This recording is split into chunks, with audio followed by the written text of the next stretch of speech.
All right, so we're gonna keep on going. Now we're still in chapter 13, but this is the false prophet. Okay, and the false prophet is also considered a beast.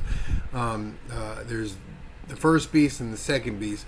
They're both nasty, but it's been termed the beast and the false prophet, or the Antichrist and the false prophet. So we established in the first video or last video that the beast comes from Satan's kingdom, which is in the sea. Now this one, verse 11, 13:11. Then I saw another beast coming up out of the earth, and he had two horns like a lamb and spoke like a dragon. Now he comes out of the earth.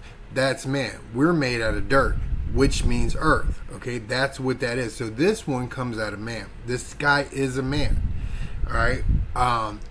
The guy comes from man, but we are made from dirt. So it could be the Pope, because he follows after the lamb, but he really follows the beast. Like, that's why some people think that it is the lamb or it is the Pope, because of some symbolisms and similarities towards the Pope. And it could be. I'm not taking that away. I don't know. I don't plan to be here to see this stuff, okay?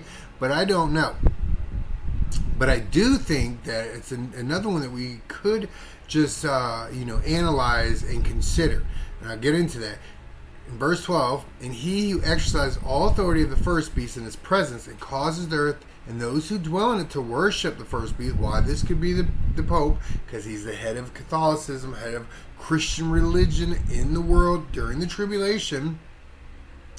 And he causes the Christians, or anybody that's fallen after the Catholicism, to worship the first beast, whose deadly wound was healed.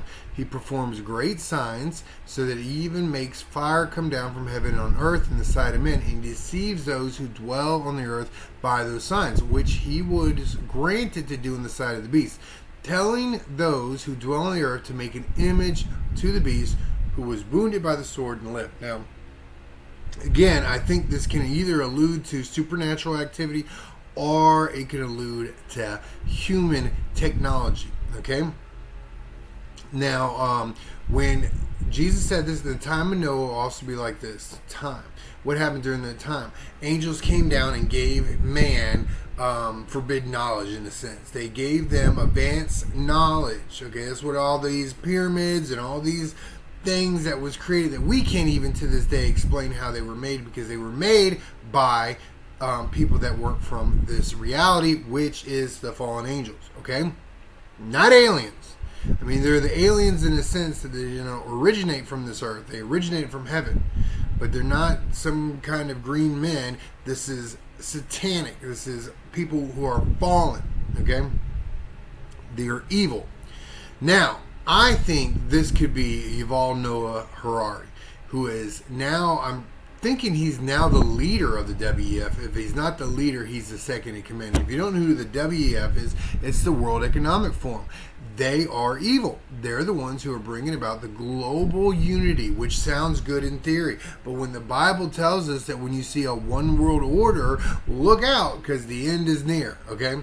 That's what these people are bringing about. And the WEF has people everywhere. It's like a James Bond movie. It's seriously disturbing to really consider that they have people in every organization and every government around the world.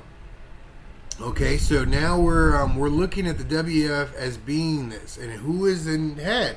It was Klaus Schwab, but I think he stepped down for health reasons. Maybe he ate too many bugs. I'm not sure. But Yuval Noah Harari is the second in command, who is a Jew.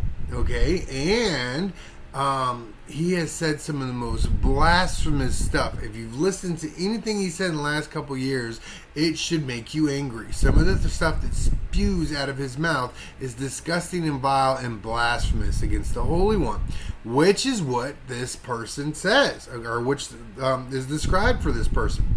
And I think these are technology statements, all right? Calling fire down from heaven. Do we forget what happened in Hawaii? Do we forget what happened in Maui, where it was a direct energy weapon. Oh wait, I'm sorry, that's conspiracy talk. But let's go ahead and put on our tinfoil hats and let's consider this for a second.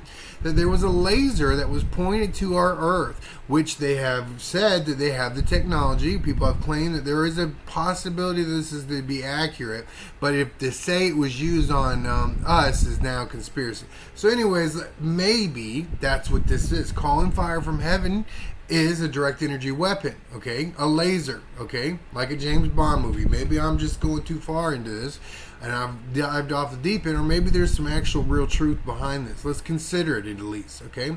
Now, the image to the beast, I believe, can be an AI. Because how can it interact with somebody all around the world? Okay, if it was a statue or an image, a painting, whatever, some kind of image, how does everybody around the world can interact with it?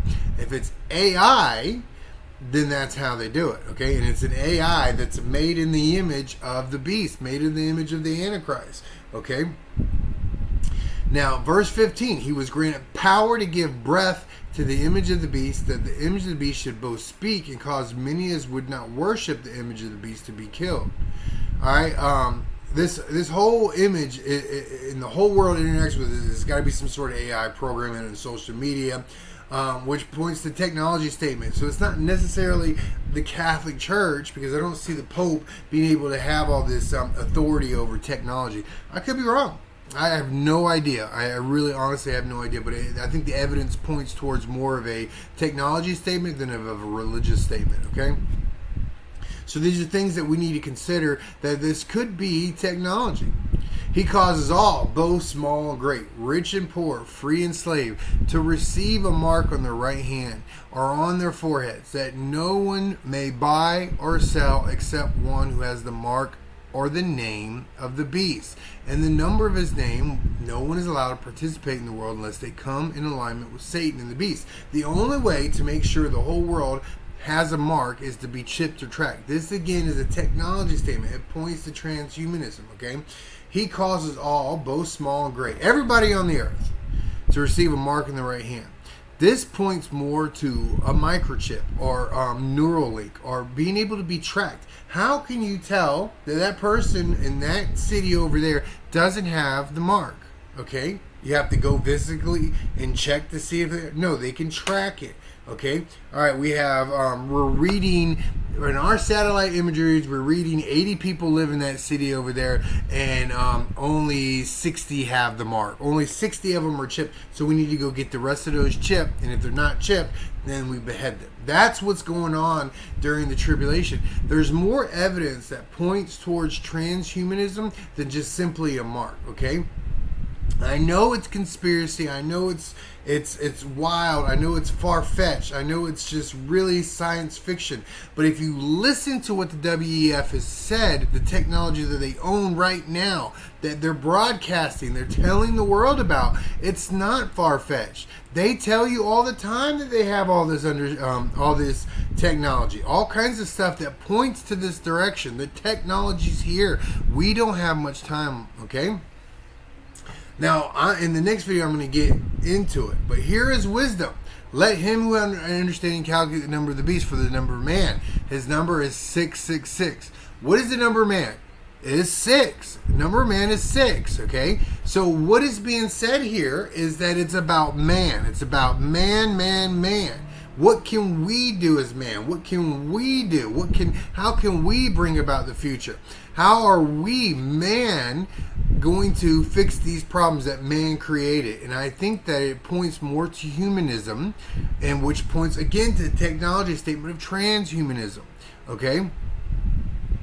This is technology. And now listen to Daniel chapter 2, verse 42 through 43. And as the toes, the last kingdom to come, as the toes of the feet were partly of iron and partly of clay. So the kingdom shall be partly strong and partly fragile. As you saw iron mixed with ceramic clay, and they mingle with the seed of men. Who mingles with the seed of men?